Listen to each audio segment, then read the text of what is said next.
मन की बात कर रहे हैं इस वक्त और ये 124वां एपिसोड है। सीधा रुख करते हैं। हर भारतवासी को गर्व है। अभी हाल ही में शुभांशु शुक्ला की अंतरिक्ष से वापसी को लेकर देश में बहुत चर्चा हुई। जैसे ही शुभांशु धरती पर सुरक्षित उतरे, लोग उछल पड़े। हर दिल में खुशी की लहर दौड़ गई। पूरा देश गर्व से भर गया। मुझे याद है, जब अगस्त 2023 में चंद्रयान-3 की सफल लैंडिंग हुई थी, तब देश में एक नया माहौल बना। साइंस को लेकर, स्पेस को लेकर बच्चों में एक नई जिज्ञासा भी जागी। अब छोटे-छोटे बच्चे कहते हैं, हम भी स्पेस में जाएंगे, हम भी चांद पर उतरेंगे, स्पेस साइंटिस्ट बनेंगे। साथियों, आपने इंस्पायर मानक अभियान का नाम सुना होगा। यह बच्चों के इनोवेशन को बढ़ावा देने का अभियान है। इसमें हर स्कूल से 5 बच्चे चुने जाते हैं। हर बच्चा एक नया आइडिया लेकर आता है। इससे अब तक लाखों बच्चे जुड़ चुके हैं और चंद्रयान-3 के बाद तो इनकी संख्या दोगुनी हो गई है। देश में स्पेस स्टार्टअप भी तेजी से बढ़ रहे हैं। 5 साल पहले 50 से भी कम स्टार्टअप थे। आज 200 से ज्यादा हो गए हैं, सिर्फ स्पेस सेक्टर में।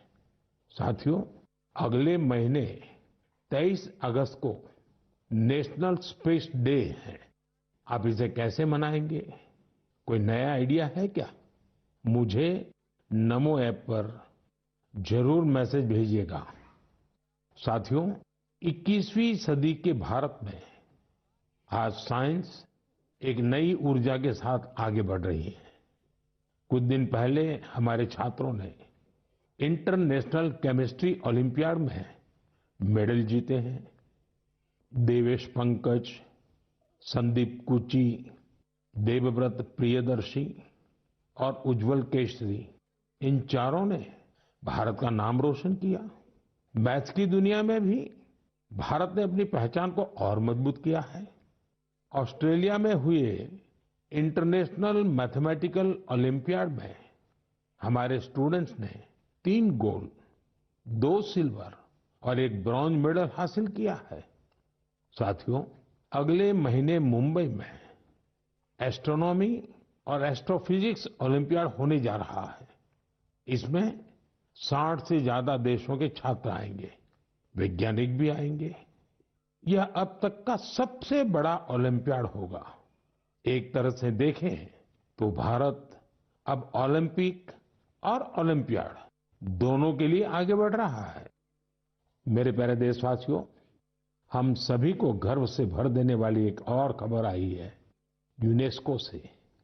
यूनेस्को ने 12 मराठा किलों को वर्ल्ड हेरिटेज साइट्स के रूप में मान्यता दी है। 11 किले महाराष्ट्र में, 1 किला तमिलनाडु में। हर किले से इतिहास का एक एक पन्ना जुड़ा है। हर पत्थर एक ऐतिहासिक घटना का गवाह है। सल्लेर का किला, जहां मुगलों की हार हुई, शिवनेरी, जहां छत्रपति शिवाजी महाराज का जन्म हुआ, किला ऐसा जिसे दुश्मन भेद न सके। खांदेरी का किला, समुद्र के बीच बना अद्भुत किला। दुश्मन उन्हें रोकना चाहते थे, लेकिन शिवाजी महाराज ने असंभव को संभव करके दिखा दिया। प्रतापगढ़ का किला, जहां अफजल खान पर जीत हुई, उस गाथा की गूंज आज भी किले की दीवारों में समाई है। विजय दुर्ग, जिसमें गुप्त सुरंगें थी, छत्रपति शिवाजी महाराज की दूरदर्शिता का प्रमाण इस किले में मिलता है। मैंने कुछ साल पहले रायगढ़ का दौरा किया था। छत्रपति शिवाजी महाराज की प्रतिमा के सामने नमन किया था। यह अनुभव जीवन भर मेरे साथ रहेगा। साथियों, देश के और हिस्सों में भी ऐसे ही अद्भुत किले हैं जिन्होंने आक्रमण झेले, खराब मौसम की मार झेली, लेकिन आत्मसम्मान को कभी भी झुकने नहीं दिया। राजस्थान का चित्तौड़गढ़ का किला, कुंभलगढ़ किला, रणथंभौर किला, आमेर किला, जैसलमेर का किला तो विश्व प्रसिद्ध है। कर्नाटका में गुलबर्गा का किला भी बहुत बड़ा है। चित्रदुर्ग के किले की विशालता भी आपको कौतूहल से भर देगी कि उस जमाने में किला बना कैसे होगा। साथियों, उत्तर प्रदेश के बांदा में है कालिंजर किला। महमूद गजनवी ने कई बार इस किले पर हमला किया और हर बार असफल रहा। बुंदेलखंड में ऐसे कई किले हैं। ग्वालियर, झांसी, दतिया, अजयगढ़, गढ़कुंडार, चंदेरी, ये किले सिर्फ ईंट पत्थर नहीं है, ये हमारी संस्कृति के प्रतीक है। संस्कार और स्वाभिमान आज भी इन किलों की ऊंची ऊंची दीवारों से झांकते हैं। मैं सभी देशवासियों से आग्रह करता हूं, इन किलों की यात्रा करें, अपने इतिहास को जानें, गौरव महसूस करें। मेरे प्यारे देशवासियों, आप कल्पना कीजिए, बिल्कुल भोर का वक्त, बिहार का मुजफ्फरपुर शहर, तारीख है 11 अगस्त 1908। हर गली, हर चौराहा, हर हलचल उस समय जैसे थमी हुई थी। लोगों की आंखों में आंसू थे, लेकिन दिलों में ज्वाला थी। लोगों ने जेल को घेर रखा था, जहां एक 18 साल का युवक अंग्रेजों के खिलाफ अपना देश प्रेम व्यक्त करने की कीमत चुका रहा था। जेल के अंदर अंग्रेज अफसर एक युवा को फांसी देने की तैयारी कर रहे थे। उस युवा के चेहरे पर भय नहीं था, बल्कि गर्व से भरा हुआ था। वो गर्व जो देश के लिए मर मिटने वालों को होता है। वो वीर, वो साहसी युवा थे खुदीराम बोस। सिर्फ 18 साल की उम्र में उन्होंने वो साहस दिखाया जिसने पूरे देश को झकझोर दिया। तब अखबारों ने भी लिखा था, खुदीराम बोस जब फांसी के फंदे की ओर बढ़े तो उनके चेहरे पर मुस्कान थी। ऐसे ही अनगिनत बलिदानों के बाद, सदियों की तपस्या के बाद हमें आजादी मिली थी।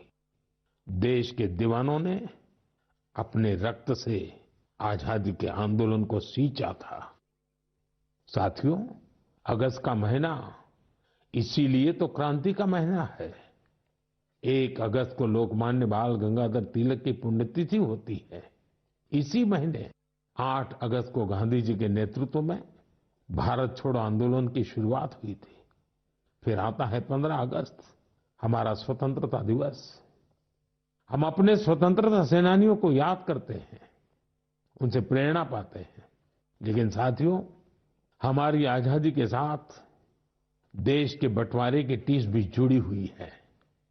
इसलिए हम 14 अगस्त को विभाजन विभीषिका स्मृति दिवस के रूप में मनाते हैं। मेरे प्यारे देशवासियों, 7 अगस्त 1905 को एक और क्रांति की शुरुआत हुई थी। स्वदेशी आंदोलन ने स्थानीय उत्पादों और खासकर हैंडलूम को एक नई ऊर्जा दी थी। इसी स्मृति में देश हर साल 7 अगस्त को नेशनल हैंडलूम डे मनाता है। इस साल 7 अगस्त को नेशनल हैंडलूम डे के 10 साल पूरे हो रहे हैं। आजादी की लड़ाई के समय जैसे हमारी खादी ने आजादी के आंदोलन को नई ताकत दी थी, वैसे ही आज जब देश विकसित भारत बनने के लिए कदम बढ़ा रहा है, तो टेक्सटाइल सेक्टर देश की ताकत बन रहा है। इन 10 वर्षों में देश के अलग अलग हिस्सों में इस सेक्टर से जुड़े लाखों लोगों ने सफलता की कई गाथाएं लिखी हैं। महाराष्ट्र के पैठण गांव की कविता धवले पहले एक छोटे से कमरे में काम करती थी। न जगह थी और न ही सुविधा। सरकार से मदद मिली, अब उनका हुनर उड़ान भर रहा है। वो 3 गुना ज्यादा कमा रही है। खुद अपनी बनाई पैठणी साड़ियां बेच रही है। उड़ीसा के मयूरभंज में भी सफलता की ऐसी ही कहानी है। यहाँ 650 से ज्यादा आदिवासी महिलाओं ने संथाली साड़ी को फिर से जीवित किया है। अब ये महिलाएं हर महीने हजारों रुपये कमा रही हैं। ये सिर्फ कपड़ा नहीं बना रही, अपनी पहचान गढ़ रही हैं। बिहार के नालंदा से नवीन कुमार की उपलब्धि भी प्रेरणादायक है। उनका परिवार पीढ़ियों से इस काम से जुड़ा है। लेकिन सबसे अच्छी बात ये कि उनके परिवार ने अब इस फील्ड में आधुनिकता का भी समावेश किया है। अब उनके बच्चे हैंडलूम टेक्नोलॉजी की पढ़ाई कर रहे हैं, बड़े ब्रांड्स में काम कर रहे हैं। ये बदलाव सिर्फ एक परिवार का नहीं है, ये आसपास के अनेक परिवारों को आगे बढ़ा रहा है। साथियों, टेक्सटाइल भारत का सिर्फ एक सेक्टर नहीं है, ये हमारी सांस्कृतिक विविधता की मिसाल है।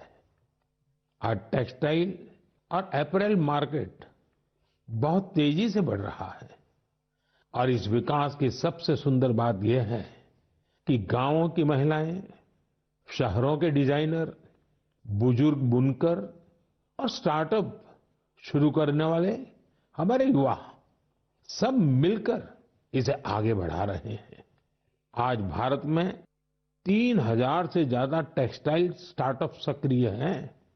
कई स्टार्टअप्स ने भारत की हैंडलूम पहचान को ग्लोबल हाइट दी है। साथियों, 2047 के विकसित भारत का रास्ता आत्मनिर्भरता से होकर गुजरता है और आत्मनिर्भर भारत का सबसे बड़ा आधार है वोकल फॉर लोकल।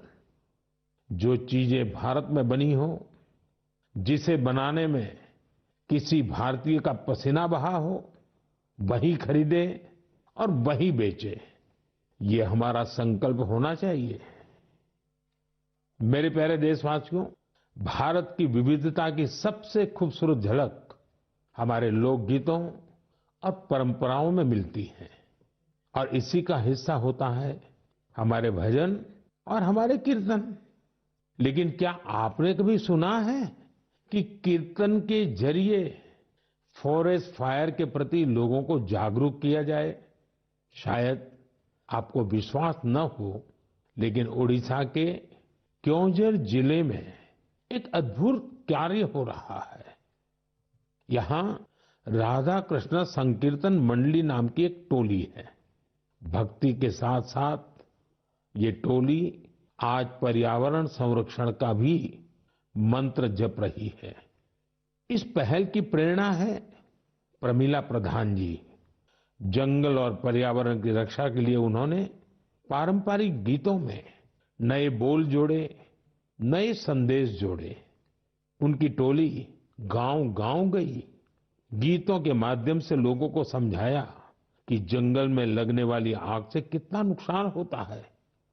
ये उदाहरण हमें याद दिलाता है कि हमारी लोक परंपराएं कोई बीते युग की चीज नहीं है।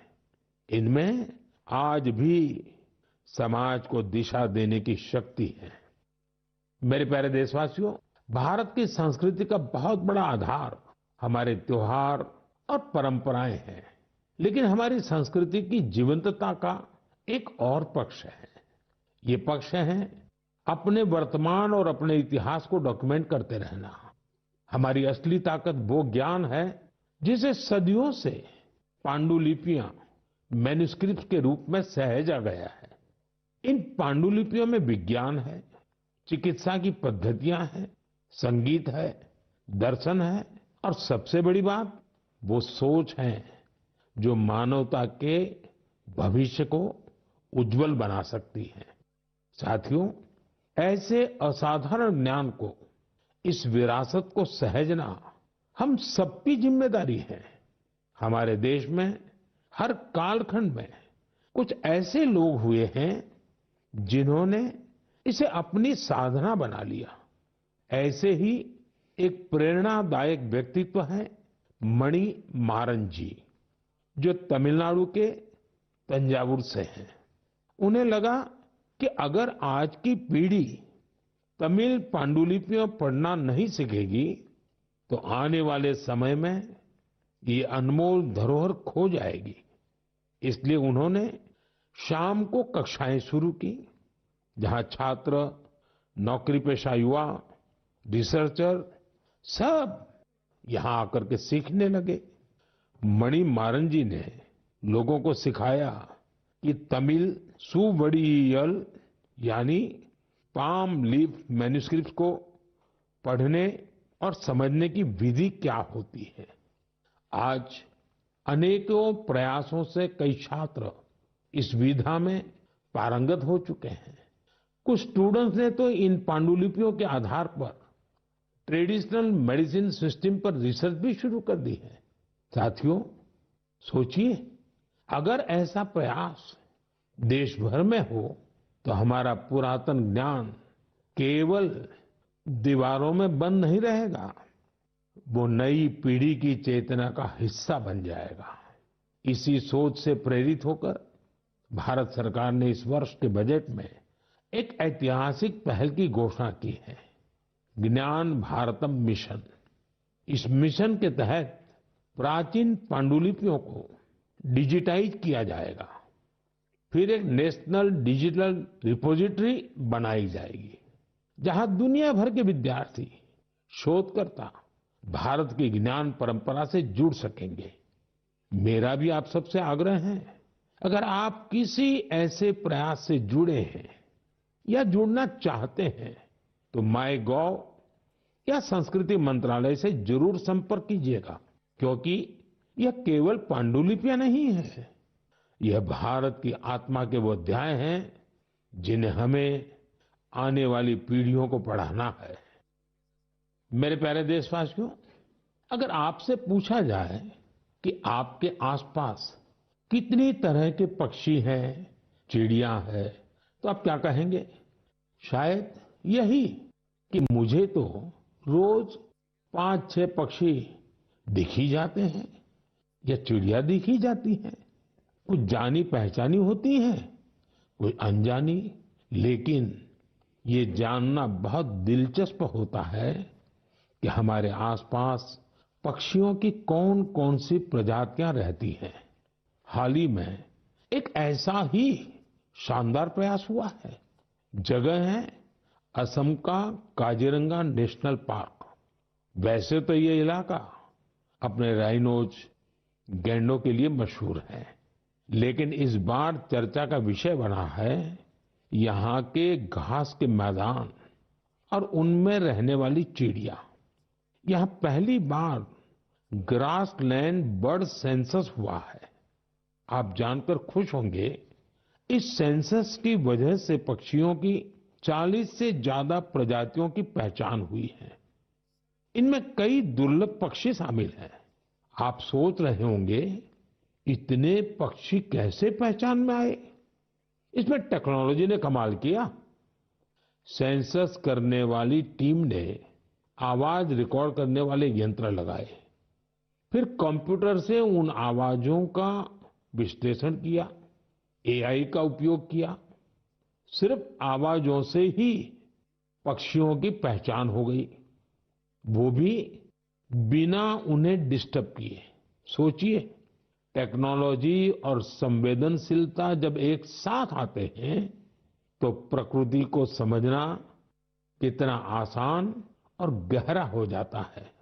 हमें ऐसे प्रयासों को बढ़ावा देना चाहिए ताकि हम अपनी जैव विविधता को पहचान सकें और अगली पीढ़ी को भी इसे जोड़ सकें।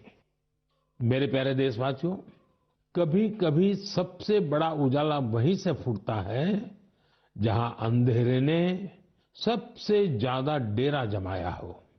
ऐसा ही एक उदाहरण है झारखंड के गुमला जिले का। एक समय था जब ये इलाका माओवादी हिंसा के लिए जाना जाता था। बासिया ब्लॉक के गांव वीरान हो रहे थे। लोग डर के साए में जीते थे। रोजगार की कोई संभावना नजर नहीं आती थी। जमीनें खाली पड़ी थी और नौजवान पलायन कर रहे थे। लेकिन फिर बदलाव की एक बहुत ही शांत और धैर्य से भरी हुई शुरुआत हुई। ओम प्रकाश साहू जी नाम के एक युवक ने हिंसा का रास्ता छोड़ दिया। उन्होंने मछली पालन शुरू किया। फिर अपने जैसे कई साथियों को भी इसके लिए प्रेरित किया। उनके इस प्रयास का असर भी हुआ। जो पहले बंदूक थामे हुए थे, अब मछली पकड़ने वाला जाल थाम चुके हैं। साथियों, ओम प्रकाश साहू जी की शुरुआत आसान नहीं थी। विरोध हुआ, धमकियां मिली, लेकिन हौसला नहीं टूटा। जब प्रधानमंत्री मत्स्य संपदा योजना आई तो उन्हें नई ताकत मिली।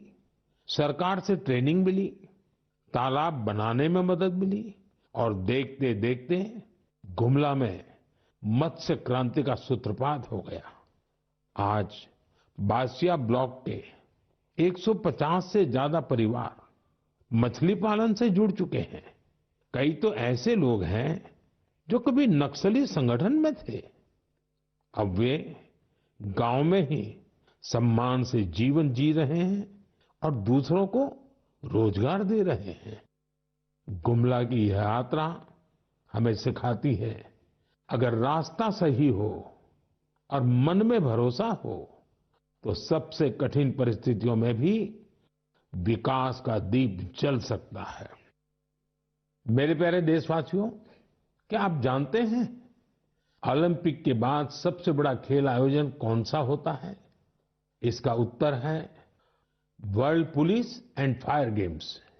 दुनिया भर के पुलिसकर्मी, फायर फाइटर्स, सिक्योरिटी से जुड़े लोग, उनके बीच होने वाला स्पोर्ट्स टूर्नामेंट।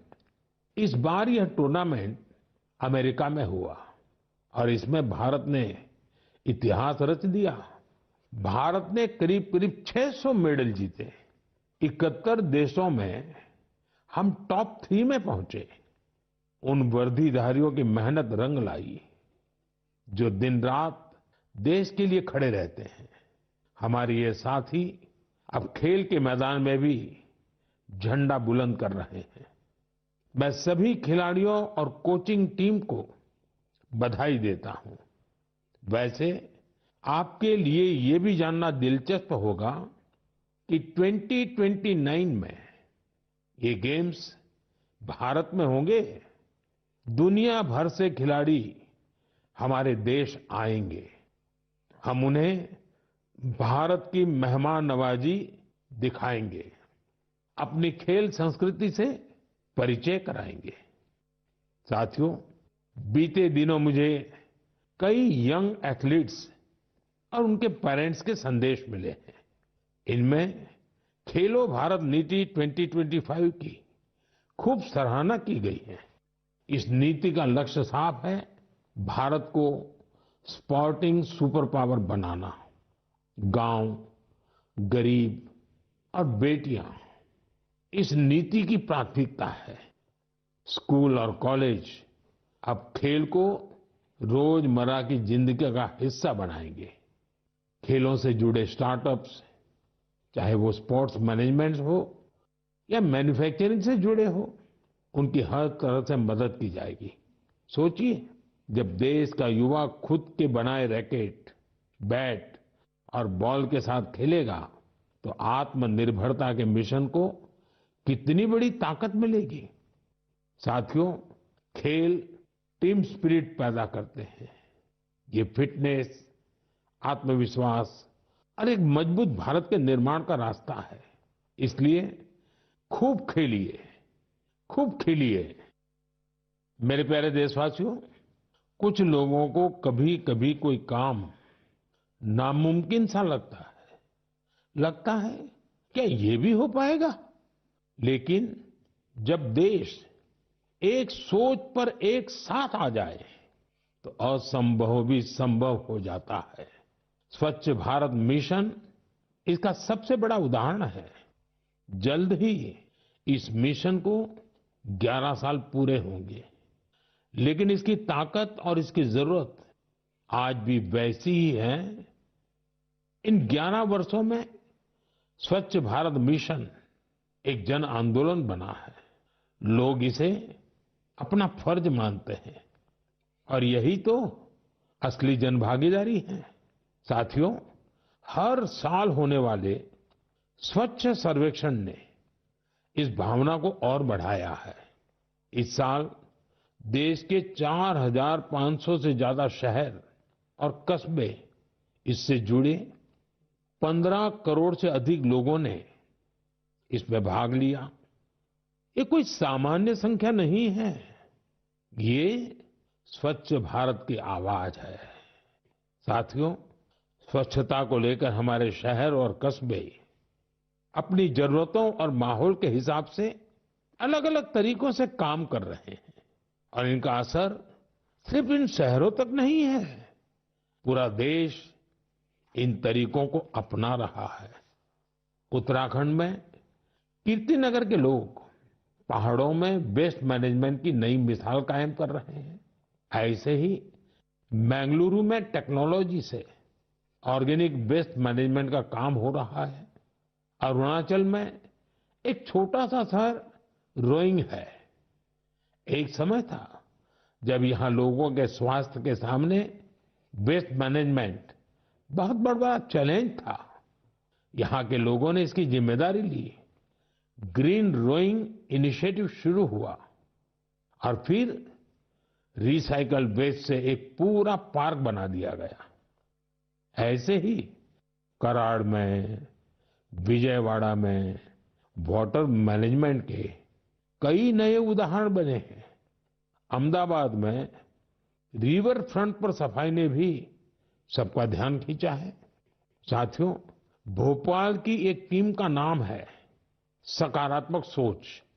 इसमें 200 महिलाएं हैं। ये सिर्फ सफाई नहीं करती, सोच भी बदलती है। एक साथ मिलकर शहर के 17 पार्कों की सफाई करना, कपड़े के थैले बांटना, इनका हर कदम एक संदेश है। ऐसे प्रयासों की वजह से ही भोपाल भी अब स्वच्छ सर्वेक्षण में काफी आगे आ गया है। लखनऊ की गोमती नदी टीम का जिक्र भी जरूरी है। 10 साल से हर रविवार बिना थके, बिना रुके इस टीम के लोग स्वच्छता के काम में जुटे हैं। छत्तीसगढ़ के बिल्हा का उदाहरण भी शानदार है। यहाँ महिलाओं को वेस्ट मैनेजमेंट की ट्रेनिंग दी गई और उन्होंने मिलकर शहर की तस्वीर बदल डाली। गोवा के पणजी शहर का उदाहरण भी प्रेरक है।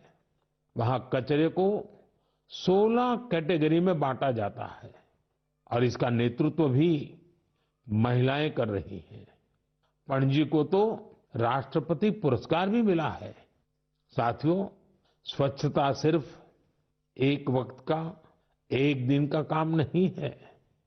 जब हम साल में हर दिन, हर पल स्वच्छता को प्राथमिकता देंगे, तभी देश स्वच्छ रह पाएगा।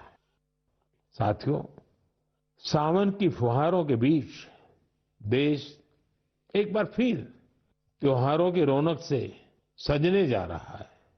आज हरियाली तीज है, फिर नागपंचमी और रक्षाबंधन, फिर जन्माष्टमी, हमारे नटखट कान्हा के जन्म का उत्सव। ये सभी पर्व यहाँ हमारी भावनाओं से जुड़े हैं। ये हमें प्रकृति से जुड़ाव और संतुलन का भी संदेश देते हैं। आप सभी को इन पावन पर्वों की ढेर सारी शुभकामनाएं। मेरे प्यारे साथियों, अपने विचार और अनुभव साझा करते रहिए। अगले महीने फिर मिलेंगे। देशवासियों की कुछ और नई उपलब्धियों और प्रेरणाओं के साथ आपका ध्यान रखिए। बहुत बहुत धन्यवाद।